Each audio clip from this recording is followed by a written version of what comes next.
जय हिंद दोस्तों। कहते हैं कि जल को बर्फ बनने में वक्त लगता है, जल को बर्फ बनने में वक्त लगता है, सूर्य को निकलने में वक्त लगता है, फिर क्यों भटक जाते हो अपनी राहों से, सफलता मिलने में वक्त लगता है। तो आप भी मेहनत करते रहिए, सफलता एक ना एक दिन आपको जरूर मिलेगा। एक छात्रा का कमेंट आया है, सबसे पहले इसके बारे में चर्चा करते हैं। एक छात्रा का कमेंट आया है कि सर जी लॉन्ग क्वेश्चन याद करने का कोई ट्रिक हो तो प्लीज बताइए।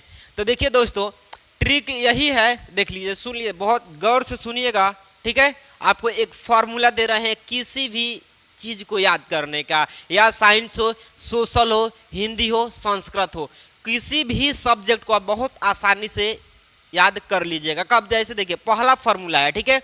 पहला फॉर्मूला यह है कि आप किसी एकांत जगह पर चले जाइए जहां पर कोई ना हो, आपके सिवाय कोई ना हो, ना आप किसी और का आवाज सुन सके, ठीक है। आपका कोई सुने तो ठीक है, लेकिन आप उसका आवाज आपके कानों में न सुनाई दे, ठीक है। क्यों? देखिए, समझिए इसका रीजन, इसके पीछे रीजन क्या है।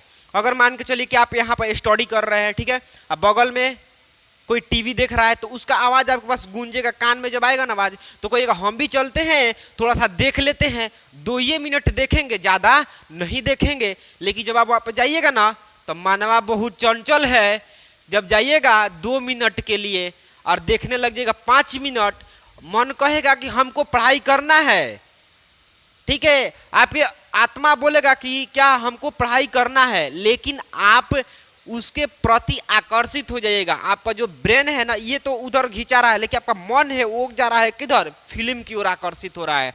तो आप ऐसे जगह पर जाइए जहां पर आपका आवाज सब कोई सुन सके, लेकिन आपको किसी और का आवाज ना सुनाई दे, ठीक है। एकदम शांति जगह पर चले जाइए। वहां पर दूसरा फॉर्मूला है, ये फॉर्मूला वहां पर आप आजमाइएगा।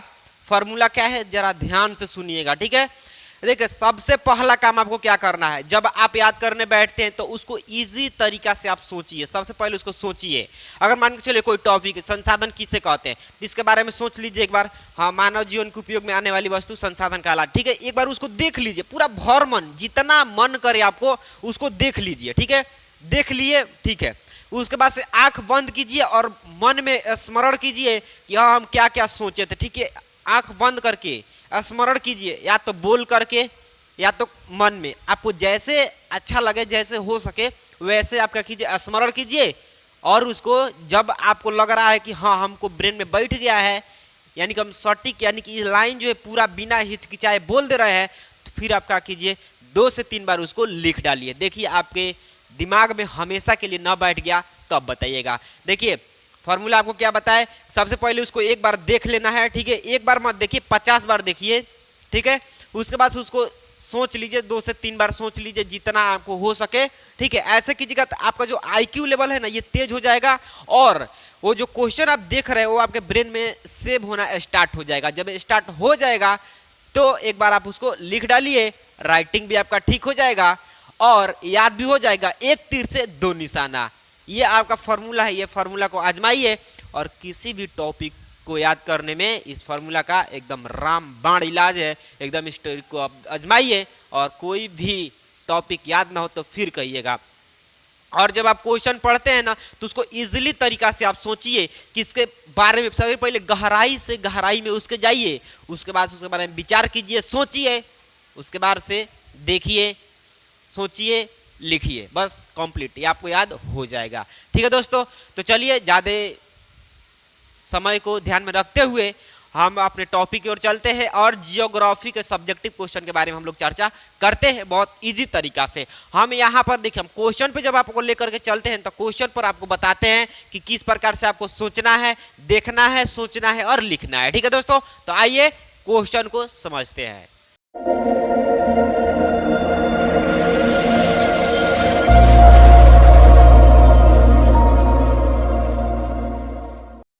तो आइए दोस्तों, सबसे पहले हम क्वेश्चन को नोट करते हैं, उसके बाद से आपको समझा देते हैं कैसे लिखना है, ठीक है दोस्तों। तो आइए फटाफट लिख लेते हैं। तो दोस्तों हम नोट कर लिए और इसके बारे में, यानी कि क्वेश्चन को हम समझते हैं, आंसर को समझते हैं बहुत इजी तरीका से, ठीक है। बस माइंड को कंसंट्रेट कर लीजिएगा, एकांत में बैठ जाइएगा, उसके बाद से क्वेश्चन को समझिएगा, याद हो जाएगा। तो देखिए सबसे पहला प्रश्न क्या कह रहा है, देखिए इससे आगे हम बहुत से प्रश्नों को बता चुके हैं, आपको पढ़ा चुके हैं, नहीं देखे हैं तो जाकर के देख लीजिएगा, इसी वीडियो के डिस्क्रिप्शन में आपको लिंक मिल जाएगा। ठीक है, आप जाइए क्वेश्चन को समझिए, देखिए, समझिए। ठीक है, वही क्वेश्चन आपको लिख करके आना है, पूछेगा एकदम। ठीक है, आपके एनसीईआरटी से ही प्रश्न पूछेगा और वही प्रश्न पूछेगा जो हम आपको बता चुके हैं। ठीक है, तो आइए फटाफट क्वेश्चन को समझते हैं। देखिए पहला प्रश्न कह रहा है कि पवन अपर्दन वाले क्षेत्रों में कृषि की कौन सी पद्धति उपयुक्त मानी जाती है। मतलब कि पवन अपर्दन जहां होता है ना, देखिए सबसे पहले समझिए कि पवन अपर्दन क्या होता है। ठीक है, पवन अपर्दन कहने का मतलब कि पवन के द्वारा यानी हवा के द्वारा मिट्टी के क्षय को, नहीं समझे फिर से समझिए, हवा के द्वारा यहाँ पर मान के चलिए क्या है, यहाँ पर क्या है, मिट्टी है, तो हवा आया पवन और इसको मार दिया, यानी कि उधिया करके यहाँ पे लेके चला आया, तो ये होता है मिट्टी के क्षय। किसके द्वारा, तो पवन के द्वारा मिट्टी के क्षय को पवन अपर्दन कहते हैं। समझ रहे हैं, तो हवा के द्वारा मिट्टी के अपर्दन क्षय को पवन अपर्दन कहते हैं। तो वहां पे क्या होता है, मिट्टी के क्षय को पवन अपर्दन द्वारा, ठीक है, मिट्टी के क्षय को पवन अपर्दन कहते हैं। ठीक है, और पवन अपर्दन वाले क्षेत्रों में देखिए क्या क्या होता है। अब देखिए हवा बहेगा, यहाँ पर मान के चलिए कि यहाँ पे क्या है, कृषि किया गया है। ठीक है, और हवा जब आएगा तो यहाँ के मिट्टी को हस्तांतरित कर देगा, यानी क्षय कर देगा। बताइए इस कंडीशन में क्या होगा कि जब यहाँ पर फसल पर मिट्टी चाहिए, फसल होने के लिए मिट्टी चाहिए, जबकि हवा क्या किया, इसको यहाँ से उठा करके यहाँ पटक दिया, तो बताइए अब ये फसल हो पाएगा क्या, गिर जाएगा कि नहीं गिरेगा, बताइए। तो मिट्टी जब यहाँ से चला जाएगा यहाँ पर तो फसल तो बर्बाद होगा। तो क्या होता है, इस कंडीशन में फसल बर्बाद होता है। तो पवन अपर्दन वाले क्षेत्रों में पट्टिका कृषि किया जाता है। ठीक है, पट्टिका कृषि किया जाता है। क्यों किया जाता है, तो पवन अपर्दन को रोकने के लिए, पवन अपर्दन के द्वारा मिट्टी के क्षय को रोकने के लिए। ठीक है, यानी कि मिट्टी जब क्षय नहीं होगा पवन अपर्दन से तो जाहिर से बात है कि कृषि होगा। अब पट्टिका कृषि क्या होता है, तो देखिए पट्टिका कृषि एक लाइन में होता है। ठीक है, एक लाइन में किया जाता है। ठीक है, और इसके अंदर क्या किया जाता है, यहाँ पर ये तो आपका मिट्टी ऐसे बिछा दिया जाएगा। ठीक है, ये आपका मिट्टी बिछ गया और इसके अंदर क्या होता है, पाइप रहता है। ठीक है, इसके अंदर पाइप रहता है, समझ रहे हैं, इसके अंदर पाइप रहेगा, पाइप में छोटा छोटा छिद्र रहेगा, छोटा छोटा छिद्र रहेगा, और छिद्र के माध्यम से पानी क्या होगा, निकलेगा और फसल क्या होगा, सिंचित हो जाएगा। ठीक है, इस कंडीशन में क्या होता है कि जल का बर्बादी भी नहीं होता है और जल बचता भी है, जल संग्रहण भी होता है। ठीक है, तो जाहिर से बात है कि पवन अपर्दन वाले क्षेत्रों में पट्टिका कृषि किया जाता है। क्यों किया जाता है, तो मिट्टी के क्षय को रोकने के लिए किया जाता है। राइट, बता दीजिए, इतना यदि क्लियर है तो आप चैट सेक्शन में बताना बिल्कुल मत भूलिएगा। ठीक है, और यहाँ पर क्या होता है, जब यहाँ पट्टिका कृषि हो गया तो इसमें घास की पट्टी भी लगा दिया जाता है। अब देखिए घास की पट्टी क्यों लगाया जाता है सर, ये आपका क्वेश्चन होगा, तो समझ लीजिए। ये तो क्या है आपका, ये आपका मिट्टी है जिस पर क्या है, फसल वगैरह रुपाई हुआ है। ठीक है, और इसमें क्या होता है, इसमें इसके अंदर क्या कहता है, घास के पट्टी बिछा दिया जाता है, लगा दिया जाता है। अब समझिए क्यों। अगर मान के चलिए हमारे यहाँ तो क्या होता है, घास निकाल जाता है खेत में से घास को निकाल दिया जाता है। ठीक है, यानी कि सोहाई करके निकाल दिया जाता है। ठीक है, तो वहाँ पर ऐसा नहीं होता है, पवन अपर्दन वाले क्षेत्रों में वहाँ पर नहीं होता। देखो वहाँ पर ज़्यादा हवा वगैरह चलता है, आंधी आते रहता है हमेशा। ठीक है, तो क्या होता है, जब आंधी आएगा तो डायरेक्ट मिट्टी से टकराएगा, यहाँ पर घास नहीं रहेगा, तो कुछ पल के लिए भूल जाइए कि यहाँ पर घास नहीं है। ठीक है, अब जब यहाँ पर डायरेक्ट इस मिट्टी पर टकराएगा तो आप जानते हैं कि जब तेज हवा बहेगा तो मिट्टी को यहाँ से उधिया करके लेके चल जाएगा दूसरे जगह पर, तो उस कंडीशन बताइए फसल तो गिर जाएगा, नष्ट हो जाएगा। तो इसलिए क्या किया जाता है कि फसल लगा दिया जाता है और लगा करके इसके अंदर घास की पट्टी लगा दिया जाता है, ताकि हवा आएगा तो घास से टकराएगा, घास फूस से टकरा जाएगा और मिट्टी के क्षय नहीं होगा। इस प्रकार से फसल क्या होगा, बच जाएगा और मिट्टी के क्षय होना भी बच जाएगा। समझ रहे हैं, तो जाहिर सी बात है, एक बार सुनिए कैसे हमको लिखना कैसे है कि पवन अपर्दन, ठीक है, हवा के द्वारा मिट्टी के क्षय को पवन अपर्दन कहते हैं। ठीक है, पवन अपर्दन वाले क्षेत्रों में पट्टिका कृषि किया जाता है। ठीक है, पट्टिका कृषि किया जाता है। इसमें कृषि किया जाता है पट्टिका कृषि में, और कृषि के बीच घास के पट्टी लगा दिया जाता है ताकि हवा आएगा तो घास से टकराएगा, घास फूस से टकराएगा और नहीं डायरेक्ट मिट्टी से टकराएगा, और जब नहीं टकराएगा तो क्या होगा, मिट्टी का क्षय नहीं होगा। इस प्रकार से हमारा फसल बच जाएगा और अच्छा से फसल होगा। बस यही रीजन है कि क्या किया जाता है, पवन अपर्दन वाले क्षेत्रों में पट्टी का कृषि किया जाता है। आई होप कि आप यह क्वेश्चन समझ गए हैं। चलते हैं हम अगले नेक्स्ट प्रश्न पे। ठीक है, आप इस क्वेश्चन के यदि समझ गए तो देखिए याद कैसे करना है आपको, एक बार बस दिमाग में सोच लीजिए कि पट्टिका कृषि, ठीक है, एक बार शुरू से समझ लीजिए कि पवन के द्वारा, हवा के द्वारा मिट्टी के क्षय को, ठीक है, मिट्टी के एक जगह से दूसरे जगह पर चला गया, उसको क्या बोलते हैं, पवन अपर्दन बोलते हैं। तो पवन अपर्दन वाले क्षेत्रों में पट्टिका कृषि किया जाता है और कृषि के बीच घास की पट्टी लगा दिया जाता है ताकि हवा आएगा तो ना ही डायरेक्ट मिट्टी से टकराएगा, और जब नहीं टकराएगा तो क्या होगा, मिट्टी का क्षय नहीं होगा। इस प्रकार से हमारा फसल बच जाएगा।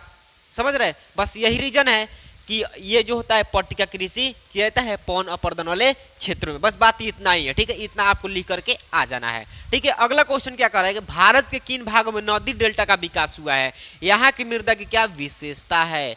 तो देखिए सीधी सी बात है कि भारत के किन भागों में, तो पूर्वी तटीय मैदान, हम क्या बोले आपसे, पूर्वी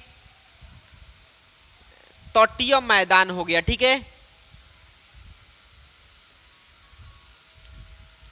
पूर्वी तटीय मैदान, ये क्या होगा, भारत के ये पूर्वी तटीय मैदान ये क्या है, भाग है जहां पर नदी डेल्टा का विकास हुआ है। ठीक है, नदी डेल्टा का विकास हुआ है। अब सुनिए नदी डेल्टा का विकास कैसे होता है। ठीक है, नदी डेल्टा का विकास होता कैसे है और नदी डेल्टा कहते किसे हैं। ठीक है, डेल्टा कहते किसे, ये सबसे पहले समझिएगा ना तो ये आपको समझ में आ जाएगा। तो नदियों के द्वारा बहा कर लाए गए मिट्टी को जलोढ़ मिट्टी कहते हैं। आप ये भी जानते हैं, आप बोलिएगा कि सर अभी आप बता रहे हैं कि नदी के द्वारा बहा कर लाए गए मिट्टी को जलोढ़ मिट्टी कहते हैं, आप वहां पर बताए थे, और आप ये भी बताइएगा कि डेल्टा भी कहते हैं। तो जी हाँ दोस्तों, वही कहते हैं, उसको जलोढ़ मिट्टी भी कहते हैं। और जो नदी जो लाता है ना बहा कर मिट्टी, तो एक जगह पर ढेर छोड़ देता है, यानी कि गला कर देता है, तो वो होता है अपना डेल्टा। ठीक है, तो नदी के द्वारा बहा कर लाई गई मिट्टी को, नदी जब बहता है तो उसको मिट्टी क्या करता है, दहा करके वहां से यानी कहीं और से ला करके यहाँ पर रख देता है, उसको बोलते हैं नदी डेल्टा। ठीक है, तो ये किससे निर्माण हुआ है, तो महानदी, कृष्ण, कावेरी और गोदावरी, ये चार नदियों का नाम है, याद रखिएगा। महानदी, कृष्ण, कावेरी और गोदावरी, ये चार गो नदी से क्या हुआ है, नदी डेल्टा का विकास हुआ है। किन भागों में, तो भारत किन भागों में, तो पूर्वी तटीय मैदान में। इतना बात यदि याद है तो एक बार जरा कमेंट में बता दीजिए, या सर हमको याद हो गया। ठीक है, कमेंट में जरूर बताइएगा। ठीक है दोस्तों, उसके बाद समझते हैं कि इस मिट्टी की विशेषता क्या है। ठीक है, ये तो जान गए कि किन भागों में हुआ है और कौन कौन सा नदी किया है। ठीक है, यदि विकास हुआ है तो कौन कौन किया है, ये तो हमको आप भी समझ गए। अब समझते हैं कि यहाँ की मृदा की विशेषता क्या है। ठीक है, तो एक बार समझते हैं। अब जब नदी आपको बताए थे जलोढ़ मृदा में कौन कौन सा तत्व पाया जाता है, जलोढ़ मृदा में जो जो तत्व पाया जाता है वो भी इसमें पाया जाएगा। समझ रहा है, क्योंकि ये भी नदी के द्वारा बहा कर लाया गया है, वो भी नदी, जलोढ़ मृदा भी नदी के द्वारा बहा करके लाया गया है। तो चूना अपना होता है, पोटास होता है और फास्फोरस होता है, ये भी इस मिट्टी में पाया जाता है। क्या क्या पाया जाता है, तो चूना, फास्फोरस और पोटास, ये तीन तत्व इसमें पाया जाता है, जिसके कारण इसकी विशेषता यही है कि इसमें पोटास, फास्फोरस, चूना जैसे तत्वों की प्रधानता होता है। अब ये क्या होता है, ये उर्वरक शक्ति इसको बढ़ाता है, ये खाद का काम करता है। ठीक है, ये खाद का काम करता है। ये कृषि ज्यादा होने में, यानी कि अब बताइए कृषि ज्यादा होने में, यानी कृषि को होने के लिए पौष्टिक तत्व चाहिए, उसको चाहिए कि नहीं, जैसे हमारे बॉडी को विकास होने के लिए पौष्टिक तत्व चाहिए, वैसे ही कृषि को भी विकास होने के लिए, कृषि ज्यादा उपज होने के लिए क्या चाहिए, पोषणीय स्तर होना चाहिए ना, पोषणीय शक्ति चाहिए। तो किससे आएगा, तो इस मिट्टी में जो है पोटास होता है, फास्फोरस और चूना जैसे तत्व पाया जाता है, जिसके कारण अधिक कृषि होता है। ठीक है, और इस मिट्टी पे यानी कि जलोढ़ मिट्टी पे कौन सा कृषि होता है, तो अपना चावल होता है, गेहूं होता है, ठीक है, गन्ना होता है, दलहन होता है, बहुत से और फसल होता है। ठीक है, ये फसल होता है। तो एक बार और फिर से समझिए, भारत के किन भागों में नदी डेल्टा का विकास हुआ है, तो पूर्वी तटीय मैदान, विशेषकर, ठीक है, विशेषकर मतलब विशेषकर का मतलब है कि विशेष नदियां, ये 4 गो नदी आपको बताएं। कौन कौन सा बताए? तो पहला बताए महानदी, कृष्ण, कावेरी, गोदावरी, ये 4 गो नदी है जिनसे नदी डेल्टा का विकास हुआ है। और नदी डेल्टा का विकास हुआ तो जलोढ़ मृदा ना होगा, तो जलोढ़ मृदा में चूना पाया जाता है, फास्फोरस पाया जाता है और पोटास पाया जाता है। ये 3 तत्वों की प्रधानता होता है और इस पे गहन कृषि होता है। बहुत अच्छा उपज होने के कारण अत्यधिक कृषि होता है और इस पे गन्ना होता है, चावल होता है, गेहूं होता है और दलहन इत्यादि फसलें की जाती है और उपयुक्त माना जाता है। बस ये आप क्या कीजिएगा, एक बार माइंड में सोचिएगा हम क्या बोल रहे हैं, इसको सबसे पहले सुन लीजिएगा एक बार, ठीक है, सुन लीजिए, विचार कीजिए, लिख दीजिए। अब हम क्या बोले? सुनिए, विचार कीजिए, सुनिए, सोचिए, लिखिए, सुनिए, सोचिए, लिखिए। एक बार सुन लीजिए, उसके बाद विचार कीजिए, ठीक है।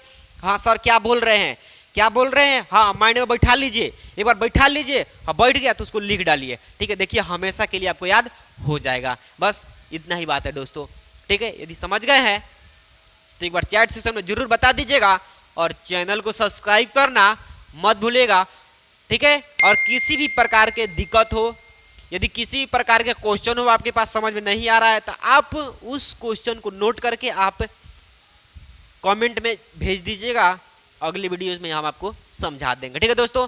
तो आई होप कि आपको यह क्वेश्चन समझ में आ गया है, और आ गया है तो बहुत अच्छी बात है, ठीक है। और बहुत जल्द हम आपसे मिलेंगे अगले नेक्स्ट वीडियो में, तब तक के लिए बाय, जय हिंद।